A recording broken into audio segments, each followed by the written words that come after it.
everyone, welcome back to my channel. My name is Sarah Beth, and if you are new here, welcome. I'm so excited to have you here. And if you have been here with me before, thanks so much for coming back. I appreciate it.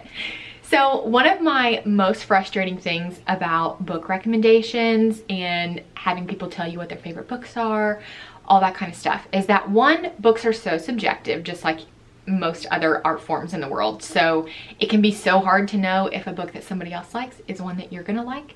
But I don't think that issue is helped because there is no standard for what a 1-star versus a 5-star book is. And that is very aggravating to me because a 5-star book for someone else could be 2 stars for me. So I'm like, how do we establish what a 1-star versus a 2-star rating is? So that's what this video is going to be. My idea for this video is that it will always live at, like, obviously the very beginning of my booktube era of my YouTube. And you can always come back to it. You can always reference it for when I, weeks from now have a book that I give 3 or 4 stars or whatever it may be. You can come back to this video and be like, okay, what exactly does this mean for me?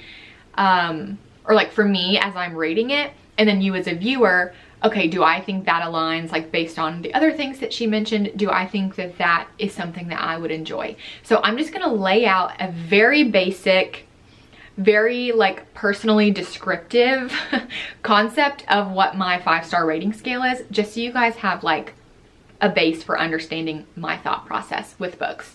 So I will start off by saying, if I do not finish a book, so if I intentionally DNF a book, I am not going to rate it on a star rating scale. I may like write a review for it and be like, this book was terrible and I didn't even finish it, but I'm not gonna give it a 1-star rating. And I personally just believe that because if I didn't finish a book, I have no room to be like chatting about the quality of the book. Obviously I can say I didn't love it, it did not intrigue me enough to want to pick it back up again, but I can't speak to the quality of it. If I kept reading it halfway through, it could have altered my universe and I would never know. So I will never give a DNF'd book 1 star. I just don't think that's fair to like affect its overall rating based on someone who didn't finish it. So I'll start by saying that. DNF does not get a star rating from me. So my 1-star book, what does that mean for Sarah Beth? A 1-star book for me means it was just a bad book. It was terrible. I hated it. I had a horrific time, and I do think that it was in fact a waste of my time, but I was so curious about the story that I had to continue just to see how it all unfolded because it was that bad, that atrocious. It is like a train wreck you just can't look away from. That is how my 1-star rating sits for me personally. I would never recommend this book to somebody. It is so bad. I can't even comprehend how someone decided to put these words on a page in this format. Overall, bad time. I did not enjoy myself. That's my 1-star wrap up. Okay, 2-star book. What does that mean for me? 2 stars, I didn't have a good time. I didn't hate the book. It's not the worst thing that I've ever read, but personally, it was just not the vibe for me. I struggled with the characters, I struggled with the plot, but I can see in some realm of possibility that this is a book that other people enjoy. But I truly just did not have a good time and I don't wanna read this book again. That's kind of where I sit for a 2-star. Now it's so terrible that I can't fathom how an author put this together on a page, but not like decent enough that I could be like, oh yeah, somebody, like I would recommend this to somebody. Like, no, these books I'm not recommending to anybody. I've had a couple 2-star books. I've never had a 1-star book. So that's kind of crazy and lucky for me. I've had a couple 2-star books and I really just chalk that up to never really picking up random books that I don't have any like frame of reference for. So I've been pretty lucky in the sense that I've always just like known someone who's read a book or like trusted someone on YouTube that I'm like, okay, I feel like I would really align with what they're thinking about with this. So yeah, that's been very rare, but I have had a couple 2-star books. I think that'll change the more I just pick up books to read them for this channel. So we'll see, but that is like the difference between a 1 and a 2-star for me. Okay, my 3-star rating. What does that mean? 3 stars is just a solid book. It's good. It makes sense logically. The characters are fine. The plot is fine, but it just personally did nothing for me. Maybe it's not something that I was like particularly interested in, or I thought, you know, some of the plot lines were weak, or maybe there was like a main character that I like couldn't really stand to be like in the head frame of. But overall, it was a good book. I don't think it was a waste of my time to read it. And there are potentially people that I could have in mind, or if I'm like, oh, they really like this genre, I could recommend this and be like, it wasn't necessarily for me, but you may love it.